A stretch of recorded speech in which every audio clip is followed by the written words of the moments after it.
Good morning students. आज हम continue करेंगे पॉलिटिकल साइंस का सेकंड चैप्टर, जो इसके पहले मैंने आपको कराया था। इसका पार्ट 1 ऑलरेडी अपलोडेड है, तो इसके पार्ट 2 को आज हम यहाँ पे कंटिन्यू करते हैं। ओके, हम लोग यहाँ पे चैप्टर जो देख रहे हैं basically it's our key concept and issue since 1991 globalisation. Globalisation के आने से क्या क्या चीज़ें हमारे यहाँ पे बदलाव में आई है, क्या क्या इम्पैक्ट पड़ा है, ग्लोबलाइजेशन किस जगह पे फ़ायदा कर रहा है, कहीं पे नुकसान कर रहा है, हम उसको देख रहे हैं। So let us see some example to understand the these issues better. है ना, यहाँ पे पेज नंबर 18 पे, India is a signatory to various international treaties, organisation and convention as a member of the WTO। India is required to follow some rules regarding international trade practice. Treaties like the Indus Water Treaty with Pakistan or Faraka Agreement with Bangladesh require India to follow agreement in matters of sharing water of Indus and the Ganga. Okay, ये भी कुछ examples है जिसमें India का, पाकिस्तान का, बांग्लादेश का, जो हमारे नेबर्स हैं, इनके साथ भी क्या होता है, इशू चलता है। गंगा का पानी और इंदस नदी का पानी वो हमारे इंडिया में कभी कभी वो लोग भी रोक सकते हैं क्योंकि वहीं से गुज़र के आता है। एंड साथ साथ में बांग्लादेश के साथ भी हमारा फ़र्क का एग्रीमेंट पे है। तो ये एक अपने आप में ग्लोबलाइजेशन होने से ये एक बहुत बड़ा प्रॉब्लम है कि इंटरनेशनल ट्रेड ये प्रैक्टिस हो ही नहीं पा रहा है, पीस क्रिएट ही नहीं हो पाता है। नेक्स्ट देखो, उसके नीचे दिया हुआ, organisation like Amnesty International of Greenpeace raise humanitarian issues and put pressure on the local government. Right, जैसे कि कश्मीर में होता है ये, कश्मीर के लोग कुछ अलग ही लेवल पे आज़ादी मांगते हैं, गवर्नमेंट उनको समझ ही नहीं पा रही कि क्या चाहते हैं वो लोग। राइट, देखो कभी भी वहाँ पे कुछ भी होता है, कुछ कश्मीर में क्या होता है कि लाइक हमारे इंडिया का झंडा भी नहीं लगाते थे। वैसे अब तो 370 सेक्शन लागू हो गया है, पर पहले क्या करते थे, कश्मीर के लोग अलग कश्मीर का डिमांड करते थे। ग्लोबलाइजेशन होने से कहीं ना कहीं कुछ ज़्यादा ही इंटरनेशनल इम्पैक्ट हुआ, जिसकी वजह से ये चीज़ें भी देखने को मिली। फिर यहाँ पे देखो दिया है कि when the Chernobyl disaster took place the effect of radiation spread across Europe. Chernobyl देखो बाजू में जो एक पिक दिया हुआ है, ये क्या है, न्यूक्लियर प्लांट है। यहाँ पे क्या हो गया, एक बार एक्सप्लोजन हो गया और इसमें से निकला हुआ जो भी कुछ वायरस है या फिर जो भी मटेरियल एलिमेंट है, उसने रेडिएशन फैला दिया।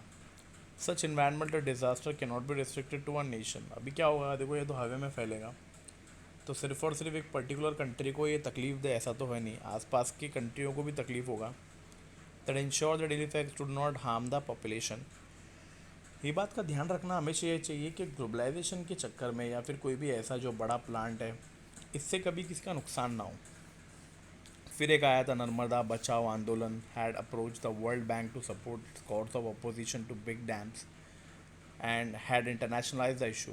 नर्मदा नदी जो है गुजरात के इसमें से गुजरती है, गुजरात स्टेट में से, तो वहाँ पे बैंड डैम्स बिल्ड हो रहे थे, तो वहाँ के लोगों को इस बात से काफ़ी आपत्ति थी। फाइन, क्योंकि वो डैम बनने से उनके लिए काफ़ी ख़तरा है, उनके एग्रीकल्चर के लिए काफ़ी ख़तरा है, तो उन्होंने इस चीज़ को काफ़ी उठाया और इंटरनेशनली ये बात आगे गई। Then there is opposition to building of the nuclear power plants in Jaitapur and Kudankulam. Political parties and NGO have opposed the building of this project despite getting proper clearance. In all the above cases, sovereignty was challenged by this group. सब cases में देखा गया कि हमारी देश की जो sovereignty है वो चैलेंज हुई। These are some of the challenges that the state faces from within the from without. Therefore, it is argued that the role of state is slowly reducing. इससे पता चलता है कि हम इंडिया में रहकर भी हमारे खुद के कंट्रोल नहीं है और इंटरनेशनली हम कंट्रोल्ड हो रहे हैं, क्योंकि ग्लोबलाइजेशन में आपने आने के बाद ये देखा कि कुछ फैसले जो होते हैं जो पहले हमारी खुद कंट्री ले लिया करती थी, अब वो नहीं ले पा रही है। अब उस फैसले को लेने के लिए हमें इंटरनेशनल लेवल का सहारा लेना पड़ रहा है। So how important is the state and the age of the globalisation. क्या ऐसे सही में डेवलपमेंट हुआ? नहीं। Let us look at the main feature of the state. The main elements are territory, sovereign, government and people. Today the territory of the state still remains intact. States still talk of nationalism and national integration. जब इतना globalisation हो ही चुका है, तो आज भी हमारे देश में कुछ स्टेट्स में नेशनलिज्म की बातें की होती है, हर कोई अपने स्टेट को आगे देखता है, कंट्री के बारे में कोई नहीं सोचता, हर कोई अपने नेशनलिज्म में लगा हुआ है. So the rise of the ethnic nationalism and the demand for self determination has led to the creation of new states. Fine. जिसका बहुत नतीजा बुरा होता है. काफ़ी स्टेट्स बन गए, जैसे कि तेलंगाना आप देख चुके हैं, आप हैदराबाद अलग से बन गया है, आंध्र प्रदेश का, और भी इसके पहले स्टेट्स क्रिएट हुए. ये इसीलिए होता है कि सबको लगता है कि ग्लोबलाइजेशन का ज़माना है, हम अपनी डिमांड्स रखेंगे कंट्री के सामने, गवर्नमेंट के सामने, वो पूरी भी होंगी. फिर देखिए आता है ये आइडियोलॉजिकल इश्यूज़. अब आइडियोलॉजिकल इश्यूज़ क्या है? Ideology was an important factor during the Cold War era. Countries used to be classified as socialist or communist on the one hand and the capitalist or free democracy. So, like democracies on the other hand, Soviet Union, East Europe, China were grouped as a socialist world, while Europe, North America was capitalistic bloc. ये हमने history में भी पढ़ा है. America वगैरह जो है ये कैपिटलिज्म फॉलो करता है, और चाइना जो है ये कम्युनलिज्म फॉलो करता है, कम्युनिस्ट है. Then ideology and the economic systems were well connected. While ideology was a political feature, the economic system followed by the country depended on the ideology of that country. For example, the country of Eastern Europe had followed a socialist ideology. मतलब ये क्या हो रहा है कि एक country से देख के दूसरी कंट्री भी अपनी तरीके से फॉलो कर रही है. जैसे कि देखिए एग्जांपल है, चाइना की हैबिट है. चाइना कहता है कि हमारे यहाँ पे जो कम्युनलिज्म है, मतलब जो सरकार कहेगी वही होगा. वहाँ पे लोगों को अपनी बात रखने की इजाज़त नहीं होती. और इंडिया में कैसा होता है, मिक्स इकनॉमी है. यहाँ पे गवर्नमेंट भी अपना काम करती है और लोग भी अपना काम करते हैं, मतलब लोग अपनी बात रख सकते हैं. बराबर है. During this period country like India were democratic socialist. This mean that they combine the ideologies of socialism and capitalism as per the requirement. Consequently, India had a mixed economic system. This means that both the public and private sector played an important role in the economic system. Today, in the era of globalization, there appears to be only one dominant ideological and economic system. This is described as a market economy. But all countries do not follow the same kind of market economic. Yes, हर कोई क्यों follow करेगा दूसरी country का? अभी Europe का जो concept है वो हमारा नहीं है, जो हमारा कंसेप्ट है वो जापान का नहीं है, जापान का जो कंसेप्ट है वो कोरिया का नहीं है. Everybody has a different rule, right. So ये आइडियोलॉजिकल एक इश्यूज़ है. फिर आती है बात टेक्नोलॉजी को लेके. The nature of global communication change rapidly in the 1990s. Satellite communication system, mobile telephone, fax, internet, ये सब चीज़ें हमारे लिए एक सपना था 1990 के पहले. बट 1990 के बाद जैसे ये CNN करके एक चैनल आया, मीडिया आया, दूरदर्शन है हमारे पास पहले एक चैनल हुआ करता था, अगर आपको याद हो तो. महाराष्ट्र में खाली 2 चैनल आते थे, दिल्ली दूरदर्शन एक आता था और एक India TV network. Had several channel wade now both private and governmental. Satellite communication system made it easy to have a dish antenna and watch programmes anywhere in India. पहले के ज़माने में ऐसे ही होता था, एंटीना लगाया करते थे अपने छत के ऊपर. जैसे आज डिश टीवी लगता है ना टाटा स्काई का, उसी तरीके से लगा के टीवी में डायरेक्ट 2 चैनल आते थे. Changes also took place in other means of communication. Earlier telephone connection were not available. पहले टेलीफोन कनेक्शन अवेलेबल नहीं हुआ करते थे. फाइन टेलीग्राफ आता था पहले, और लॉन्ग डिस्टेंस अगर कॉल करना है तो मुझे उसके लिए STD करना पड़ता, subscriber trunk dialling, trunk call. Today we have mobile connectivity.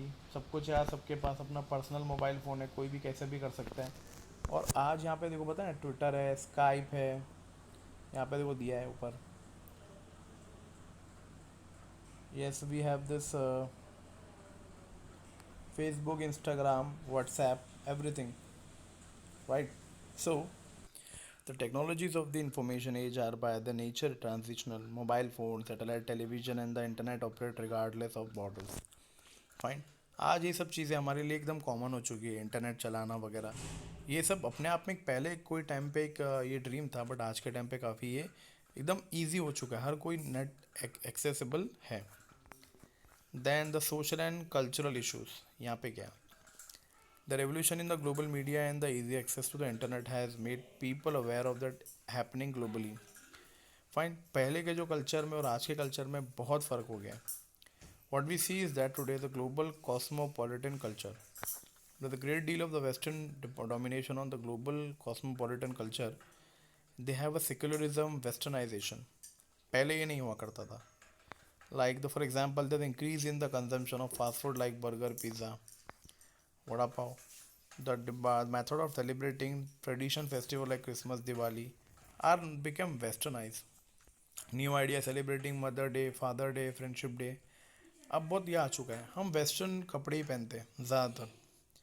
और another aspect of global nature is that the breakup of traditional family. अब बड़ी बड़ी फैमिलियाँ नहीं रहती, लोग अलग अलग रहना पसंद करते हैं. They likely to hear words like I want my privacy. ये अब सुनने को देखते हैं ना, बहुत से लोग कहते हैं कि मुझे प्राइवेसी चाहिए, मुझे साथ में नहीं रहना. Fine, right from the school going children to elderly people, हर कोई अलग अलग रहना पसंद करता है. साथ साथ में इंट्रोडक्शन हुआ क्रेडिट कार्ड्स का यहाँ पे. So the positive aspect we can see that we realise that the both positive and negative aspect, दोनों चीज़ें हुई ग्लोबलाइजेशन के आने से. पहले फैमिलियाँ एक साथ रहती थी, अब फैमिलियाँ टूट गई है. ठीक है, अब प्राइवेसी मिल गई है लोगों को, अपनी अपनी लाइफ जीने का एक अलग अंदाज हो गया है.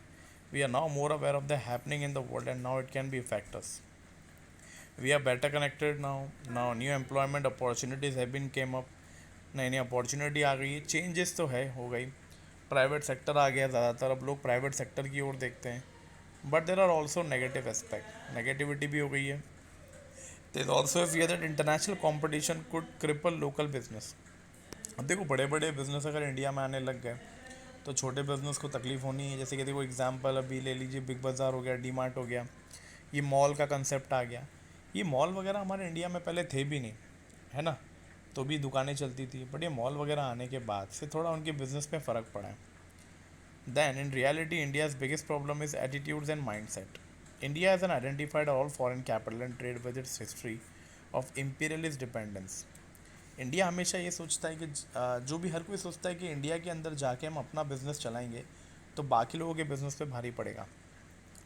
India's opposition to liberalization has roots in its ideology of anti-imperialism. India's socialists and capitalists are both hostile to liberalization, the former for ideological reason, the latter because of the fear of losing the traditional protection that they have enjoyed in India. In the long run, it is for the Indian state to protect its core values. ये India के ऊपर depend करता है कि आने वाले समय में हमारी कोर वैल्यूज़ को संभाल के रखें.